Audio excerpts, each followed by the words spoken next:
Donald Trump fields a question during the first Republican presidential debate hosted by Fox News and Facebook at the Quicken Loans Arena on August 6, 2015, in Cleveland, Ohio. Photo Scott Olsong at Image. In last week's Slate Political Gabfests, the participants discussed a recent collaboration by 60 Minutes and The Washington Post about the opioid epidemic. That piece alleges that, after significant lobbying, Congress weakened the Drug Enforcement Agency's ability to go after irresponsible drug distributors, actually worsening the opioid crisis.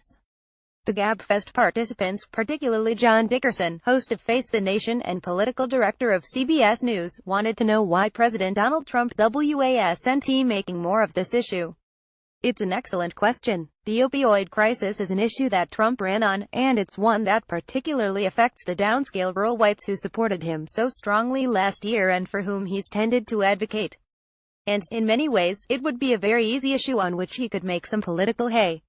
He's not responsible for the problem. It gives him a chance to criticize Congress and goad them into action, and, unlike many of the things he complains about, it is actually happening. It would be a chance for him to take a popular and populist stance on a legitimate public health crisis.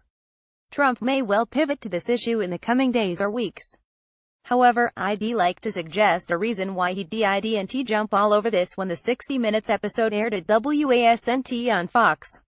I strongly recommend reading through Matthew Gert's Twitter thread in which he watched Fox Friends while following Trump's Twitter feed.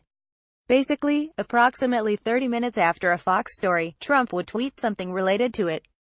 Fox called congressional Democrats obstructionists at 6:08 a.m. on October 18, and Trump tweeted that Democrats are opposed to his tax reductions. 30 minutes later, Fox ran a story about James Comey at 6:29 a.m., and Trump tweeted a criticism of Comey 27 minutes later. This pattern continues. The president TiVoing Fox Friends helps account for the time lag. Gertz is not the first person to notice this pattern, although the collection of tweets is very helpful. We know Trump watches a lot of Fox. He tends to adopt its perspectives on the news. Indeed, it often seems that all the knowledge and background he gets on a subject comes from Fox commentators. No, he doesn't exclusively watch Fox.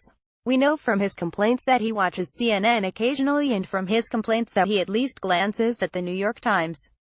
But Fox seems to drive his attention. Presidential scholars will tell you that the presidency is a constitutionally weak position, but that one of the major strengths it has is setting the agenda for the federal government. No one can compete with the media attention the president will receive, and what he decides will be an important issue often ends up becoming so. Whoever sets the president's agenda possesses a great deal of power. Often, that role has fallen to the major political parties, but Trump's relationship with his party is a tenuous one. Sometimes it falls to the president's most immediate set of advisors. In Trump's case, it appears to be Fox News. The news network devoted to covering the federal government is, in fact, setting that government's agenda.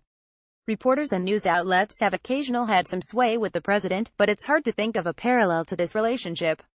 Indeed, this helps to explain why the Republican agenda has been so fraught and disorganized. So, back to the opioid crisis question.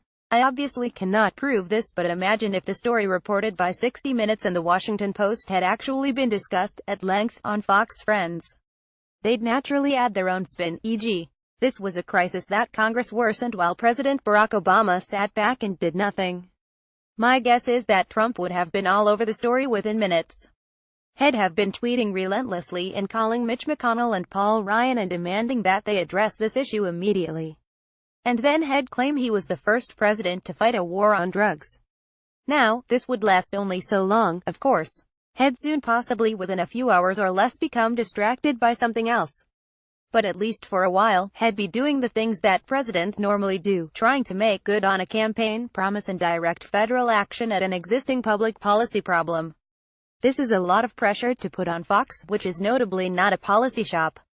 It's a news network with a primary mission of stoking and directing outrage. This is a substantial mismatch between expertise and role. But then that sort of thing seems to be common this year.